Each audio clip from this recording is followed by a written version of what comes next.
Yeah, I'll react to that, sure. All right, gentlemen. It's been pretty civil in the comments. Good on you guys. Okay. Still learning. Got a few more to go. Let's continue. I'd recommend watching the previous few videos, but that is up to you. My name's Connor, by the way, if you're new. Intro, go.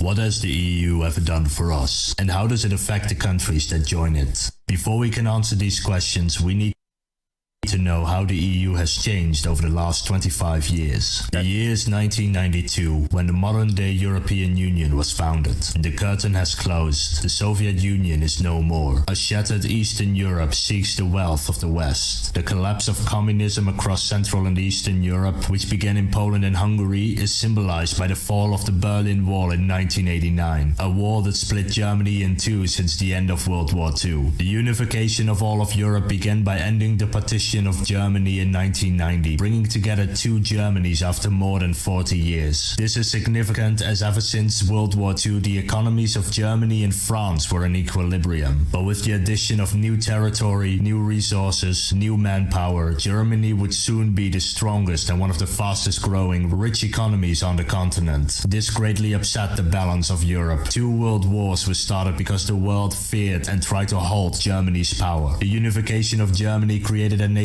too powerful to be on equal footing with other European powers, but not powerful enough to lead Europe, leaving us today with a Germany uncertain of its position in the world, where many view her as the giant leading the EU, while in reality having its plans shut down many times, and the people reluctant to take their place among the world powers after the last two world wars. So who is allowed to join the European Union? Up until this moment, there were no clear requirements for joining the EU, and with so many new countries in Europe wanting to join the Union, it was time to make a list. 1. The country must be a democracy with the rule of law, human rights, and protection of minorities. 2. A market economy able to compete with other EU economies. 3. Be able to eventually participate in all EU activities such as the Euro and Schengen. Austria, Sweden, and Finland joined the EU in 1995 as they pretty much had everything covered already, but the next enlargement needed more time. Eastern Europe wanted to join the EU, seeing the benefits of having such a giant market open up for trade, not to mention that sweet development fund. And so Estonia, Latvia, Lithuania, Poland, Czechia, Slovakia, Hungary, Slovenia, Romania, and Bulgaria began working hard to become free market democracies. Romania and Bulgaria were a bit slower and joined in 2007, but the other 8 countries, as well as Malta and Cyprus, joined the EU in 2004, finally ending the division of Europe decided 60 years ago by the great powers of that time. And in 2013, the newest member joined the EU, Croatia, giving us the 28 members we know today. Over the years, the EU has adopted its own currency, taking the lead in reducing climate change. I wonder why, what is that, Serbia, Kosovo, Albania, Montenegro, Macedonia, Bosnia and Herzegovina, those are not able to yet. Of course, Switzerland, chilling. Today. Over the years, the EU has adopted its own currency, taking the lead in reducing climate change, and is currently reducing roaming charges across the EU. So what is one of the Union's biggest failures? It tried implementing an EU-wide constitution. It was to replace the national constitutions, make the EU more efficient, and create a single agency dealing with the foreign affairs as well as trade deals, a seat on the United Nations, and... Okay. 3 minutes in. I'm going back to that. I have a big question, but I'm going to let the video play out a bit, and I'll go back. Negotiate the foreign affairs as well as trade deals, a seat on the United Nations, and negotiate treaties concerning I'm going to important... forget. Like, does it mean a constitution under the... Like, throwing out the constitution of individual countries and then creating a Europe-wide...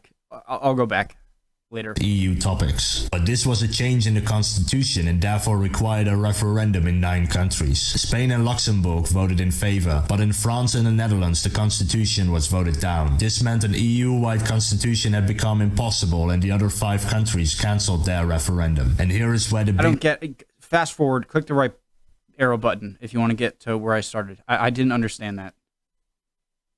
Union's climate change and is currently reducing roaming charges across the EU. So what is one of the Union's biggest failures? It tried implementing an EU-wide constitution. It was to replace the national constitutions, make the EU more efficient and create a single agency dealing with the foreign affairs as well as trade deals, a seat on the United Nations, and negotiate treaties concerning important EU topics. But this was a change in the constitution and therefore required a referendum in 9 countries. Spain and Luxembourg voted in favor, but in France and the Netherlands the constitution was voted down. This meant an EU-wide constitution had become impossible and the other 5 countries cancelled their referendum. And here is where the biggest critique of the EU comes into place. After the people voted down an EU proposal, the leaders of Europe decided that instead of calling it a referendum, they would call it a treaty. And seeing as countries didn't need a referendum to sign a treaty, this treaty came into effect across the European Union. Whether an EU constitution is objectively good or bad, the refusal of the EU to listen to its citizens is what's creating Euroscepticism across the EU today. It is here that we see perfectly the complaints summed up by the likes of Marine Le Pen, Geert Wilders and Nigel Farage. It is no coincidence that Euroscepticism is greatest in these countries. Their Eurosceptic parties formed in the wake of the referendums. So what has the EU ever done for us? If you want to study or do an internship in another EU country, the Union will give you a scholarship to help pay for your expenses. While this isn't enough to cover everything, it does mean that you can gain experience unique to that foreign country, that you can learn a valuable foreign language, that you can learn unique skills from that foreign country. Well, what if I'm not a student? Then your country benefits from unique experience and skills that will develop businesses once those students return. Over 2 million people have thus far benefited from Erasmus, linking European countries together, creating unity and help develop their own countries with unique foreign skills. Secondly, the EU has massive influence in the world. If you are a small country, let's say Malta, and you want to have a trade deal with a big country such as China or the USA to increase trade, well, those big countries are going to ignore you. Yeah, we have more important economies to negotiate with, thanks. But being part of the EU means that you get to benefit from EU trade deals. As one of the largest economies, you get to dictate terms. But small countries have no say in the negotiations. That is not true. All 28 countries of the EU have to agree with any deal the EU makes with foreign countries. So if Malta doesn't agree, the deal can't be put into place and the EU will hammer out an agreement until all 28 countries agree. This is to assure that large economies such as Germany, France or the UK can't have too much power in the Union. But what is in it for the large economies? Well, France might be a large economy, but it is no equal to the USA, China or Japan. This way, being part of the EU means that you get to dictate more terms to large economies and the countries will come to you as you are part of the largest market in the world. On top of that, the EU has a seat on the United Nations, meaning that your country is represented twice in the largest international organization. But the shining example of European progress in recent years, Poland. After the fall of the Soviet Union, Poland and the Well, UK... I don't know about twice, more like 1 in 120 something. Sorry. Ukraine were on equal footing with one another. Similar size fall of the Soviet Union, Poland and the Ukraine were on equal footing with one another. Similar size economy, similar population, similar resources. Poland chose Europe, Ukraine chose Russia. Poland received massive economic help from the European Union, Ukraine did not. Poland reformed its government and economy, the Ukraine did not. Now, 25 years later, the average Pole earns 3 times as much as the average Ukrainian. Poland's economy is now 3 times larger than that of the Ukraine, and the rest of the EU countries earn over $140 billion. I mean, I want to say you can't always tell a whole story with one statistic, but that's a pretty strong statistic.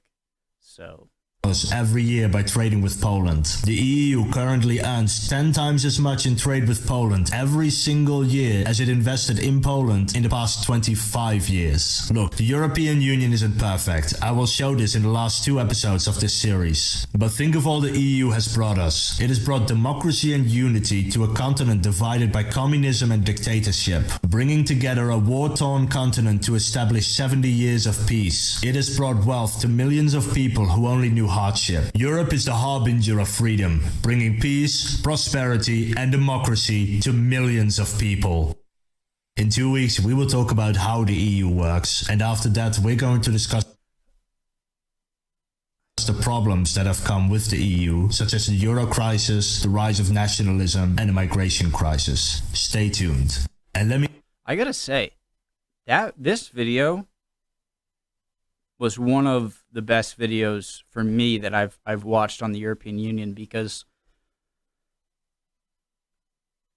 it, in this whole series, really, I'm always kind of looking whenever it comes to really, like, not controversial, just like halved crises like this, where you have a lot of people on one side and a lot of people on the other side, and they don't like each other very much. I always have kind of I'm suspicious. I'm like, all right, this channel is gonna have a bent. These videos are gonna have a bent, but he really does a really good job at pointing out the positives and negatives, so that I'm not so skeptical. And a lot of good points. Like when you said what do you get? Oh yeah, I have one giant question about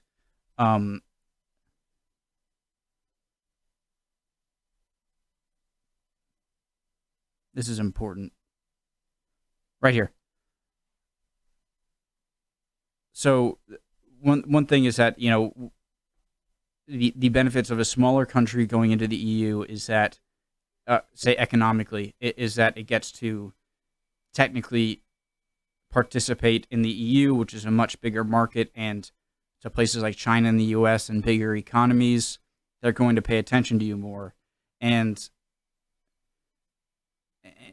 so you'd want to be in that reason. And then I was wondering, if you're a bigger economy, then aren't you just going to be carrying these smaller countries? But like you said, France, like, although it is a big economy, it's not one of the biggest economies. And so they get a plus of being able to kind of put these chips of the other countries on the table, and they become much more appealing to larger economies. So that's understood. But right here, I'm suspicious about this thing, about how, well, okay, but as a small country, what is this, Malta? That is not true. All 28 countries of the EU have to agree with any deal the EU makes with whatever country this is. It Malta, a small country? In terms of trade deals, so you join the European Union and you're a pretty small country. Every other giant country and all other countries can all agree on something, and then you can say no, and then they have to negotiate with you until you say yes. I feel like there would definitely be some weight throwing around to kind of pressure them into saying yes. And so maybe I'm wrong, but really cool video. I was kind of all over the place, but I'm really learning a lot about the EU, and I want to continue learning. So next video I'll do tomorrow or the next day. See you next time.